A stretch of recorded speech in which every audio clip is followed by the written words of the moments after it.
दोस्तों, आज हम आपके सामने एक ऐसी खबर लेकर आए हैं जो न सिर्फ भारत के लिए बल्कि पूरी दुनिया के लिए गर्व का विषय है। कल्पना कीजिए, एक ऐसा पल जब दुनिया का एक शक्तिशाली और प्रभावशाली व्यक्तित्व दुबई के शेख पूरी दुनिया के सामने खड़े होकर भारत के महान सपूत भी भारत रत्न डॉ भीमराव आम्बेडकर, जिन्हें हम प्यार से बाबा साहेब कहते हैं, उनके सम्मान में एक ऐसा ऐलान करते हैं जिसने पूरी दुनिया में खलबली मचा दी है। जी हां, दुबई के शेख ने ऐलान किया है कि वे बाबा साहेब आम्बेडकर के नाम पर दुनिया की सबसे बड़ी लाइब्रेरी बनाएंगे। यह कोई साथ धारण लाइब्रेरी नहीं होगी, बल्कि यह ज्ञान, समानता और सामाजिक न्याय का एक वैश्विक प्रतीक होगी। तो आइए इस खबर के पीछे की कहानी को विस्तार से जानते हैं और यह भी समझते हैं कि आखिर क्यों बाबा साहेब आज भी करोड़ों दिलों की धड़कन है और कैसे उनका योगदान भारत और विश्व को प्रेरित करता है। दोस्तों, जानेंगे क्या है पूरी खबर। अगर आप चैनल पर नए हो तो चैनल को अभी के अभी सब्सक्राइब करो और वीडियो को भी लाइक कर दो और वीडियो अपने दोस्तों के साथ शेयर कर दो। दोस्तों, यह खबर तब सामने आई जब दुबई के शेख मोहम्मद बिन राशिद अल मक्तूम, जो न सिर्फ दुबई के शासक हैं बल्कि एक दूरदर्शी नेता और शिक्षा के प्रबल समर्थक भी हैं, उन्हें एक अंतर्राष्ट्रीय सम्मेलन में हिस्सा लिया। इस सम्मेलन का आयोजन दुबई में वैश्विक समानता और सामाजिक न्याय के विषय पर किया गया था। मंच पर खड़े होकर शेख ने पूरी दुनिया को चौंका दिया जब उन्होंने कहा, डॉक्टर भीमराव आम्बेडकर एक ऐसे व्यक्तित्व थे जिन्होंने न सिर्फ भारत को एक मजबूत संविधान दिया बल्कि पूरी दुनिया को समानता और न्याय का पाठ पढ़ाया। उनकी विचारधारा आज भी प्रासंगिक है। लिए हमने फैसला किया है कि दुबई में बाबा साहेब आम्बेडकर के नाम पर दुनिया की सबसे बड़ी लाइब्रेरी बनाई जाएगी। यह लाइब्रेरी न सिर्फ ज्ञान का केंद्र होगी बल्कि सामाजिक समानता और मानव अधिकारों के लिए एक वैश्विक मंच भी होगी। यह बयान सुनते ही सभागार में मौजूद हर व्यक्ति स्तब्ध रह गया। तालियों की गड़गड़ाहट से पूरा हॉल गूंज उठा। लेकिन दोस्तों, यह घोषणा सिर्फ एक लाइब्रेरी की स्थापना तक सीमित नहीं है। यह एक ऐसा कदम है जो बाबा साहेब के विचारों को वैश्विक स्तर पर ले जाएगा और दुनिया भर के लोगों को उनके जीवन और संघर्ष से प्रेरणा लेने का मौका देगा। आप सोच रहे होंगे कि यह लाइब्रेरी आखिर होगी कैसी, तो सुनिए। शेख मोहम्मद ने बताया कि यह लाइब्रेरी दुबई के सबसे प्रतिष्ठित इलाके बुर्ज खलीफा के नजदीक बनाई जाएगी। इसका नाम होगा doctor Bhimrao Ambedkar global knowledge centre. यह लाइब्रेरी 10 मिलियन वर्ग फुट के क्षेत्र में फैली होगी और इसमें 50 मिलियन से अधिक किताबें, डिजिटल संसाधन और ऐतिहासिक दस्तावेज होंगे। खास बात यह है कि इस लाइब्रेरी का एक पूरा खंड बाबा साहेब आम्बेडकर के जीवन, उनके लेखन और उनके सामाजिक सुधारों को समर्पित होगा। इसके अलावा लाइब्रेरी में एक विशेष सामाजिक न्याय संग्रहालय भी होगा जहां बाबा साहेब के संघर्ष, उनके द्वारा लिखे गए लेख और भारतीय संविधान की मूल प्रति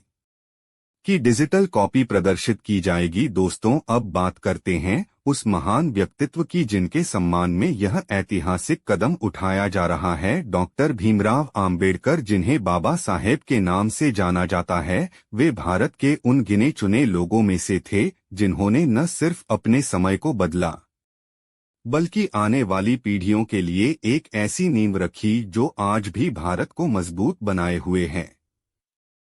बाबा साहेब का जन्म 14 अप्रैल 1891 को मध्य प्रदेश के महू में हुआ था। एक दलित परिवार में जन्मे बाबा साहेब को बचपन से ही असमानता और भेदभाव का सामना करना पड़ा, लेकिन उन्होंने इन मुश्किलों को अपनी ताकत बनाया और शिक्षा को अपना हथियार चुना। बाबा साहेब ने कोलंबिया यूनिवर्सिटी और लंदन स्कूल ऑफ इकोनॉमिक्स से उच्च शिक्षा प्राप्त की। वे भारत के पहले दलित थे जिन्होंने इतने बड़े स्तर पर शिक्षा हासिल की, लेकिन उनकी असली लड़ाई तब शुरू हुई जब वे भारत लौटे और उन्होंने देखा कि लाखों लोग जातिगत भेदभाव और सामाजिक अन्याय के शिकार हैं।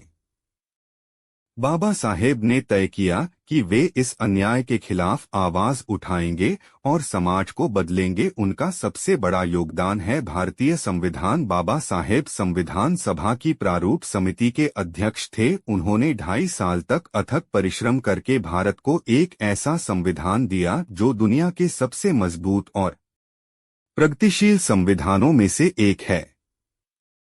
इस संविधान में हर नागरिक को समानता, स्वतंत्रता और न्याय का अधिकार दिया गया।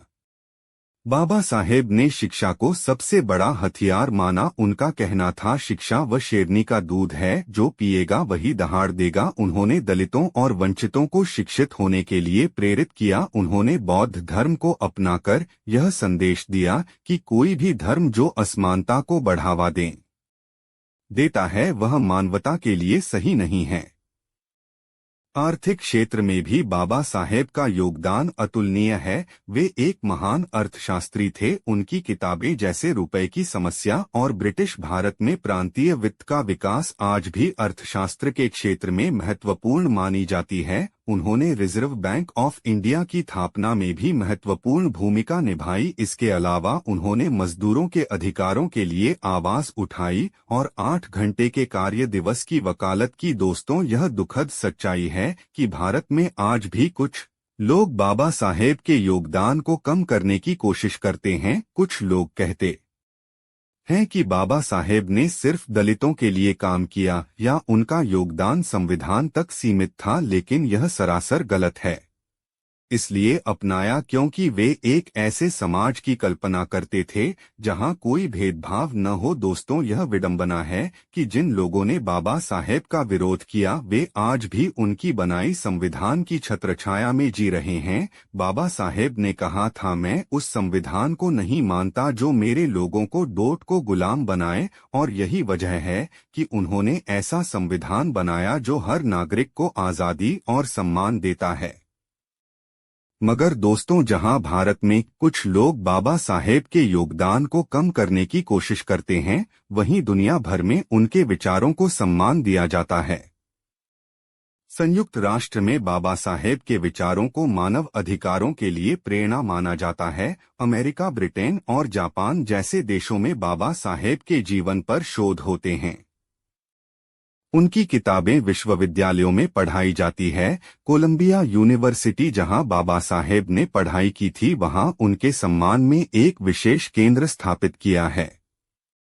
जापान में बौद्ध समुदाय बाबा साहेब को एक महान बौद्ध विचारक के रूप में देखता है। ब्रिटेन में, जहां बाबा साहेब ने अपनी पढ़ाई पूरी की, वहां उनके घर को एक स्मारक के रूप में संरक्षित किया गया है। और अब दुबई के शेख का यह ऐलान बाबा साहेब की वैश्विक पहचान को और मजबूत करता है। दोस्तों, यह गर्व की बात है कि बाबा साहेब जैसे महान व्यक्तित्व को न सिर्फ भारत बल्कि पूरी दुनिया सलाम करती है। उनकी विचारधारा आज भी लाखों लोगों को प्रेरित करती है, चाहे वह सामाजिक समानता की बात हो, शिक्षा की बात हो या फिर मानव अधिकारों की बात हो। बाबा साहेब का हर विचार आज भी उतना ही प्रासंगिक है जितना उनके समय में था। तो दोस्तों, आपके इस विषय पर क्या विचार है, हमें कमेंट करके बताएं। और अगर वीडियो पसंद आया हो तो वीडियो को लाइक करके चैनल को सब्सक्राइब जरूर करें और बेल आइकॉन प्रेस करें। मिलते हैं